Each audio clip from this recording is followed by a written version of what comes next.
What's the reaction been in Ireland?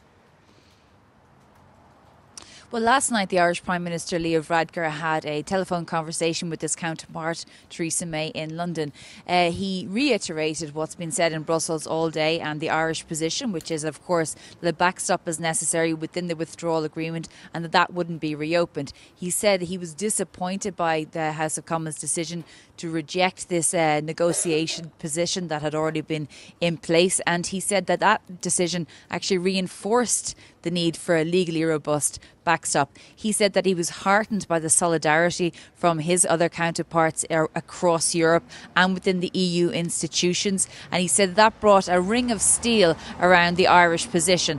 So other politicians, including the Irish Deputy Prime Minister Simon Coveney, yesterday said that the decision in the House of Commons to accept the amendment, the Brady Amendment, was extraordinary because, of course, the amendment itself didn't bring anything new to the table, didn't bring any substantial changes to the withdrawal agreement that the Irish government could see that they would exchange the backstop for. For example, the Brady Amendment didn't list any possible solutions to ending the hard border on the island of Ireland if there is a Brexit. So there's real concern here in Dublin as to what can happen next, for sure. And what options are there left for the Irish, do you think? You've said the stakes are high, so what options are left for them?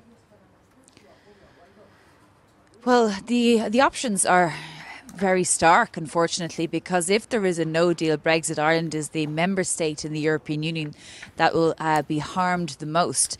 Economically, of course, because the UK is one of its biggest trading partners, but most importantly, and this is where the sticking point is the Good Friday Agreement, which was the peace agreement that ended decades of violence on the island of Ireland, and it meant that there was no border between Northern Ireland and the Irish state, because there are many people who live in Northern Ireland in the UK who believe themselves to be Irish. And the reason why there's no border there is because of the Good Friday Agreement and because of the single market.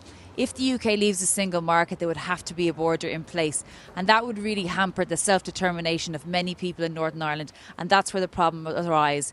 If there's a border, it could be targeted by some certain paramilitary groups. And there's a real concern for the future there. And Ireland really has so much to lose. So they're waiting to see if there can be any solution to this. But right now, it doesn't look like there is.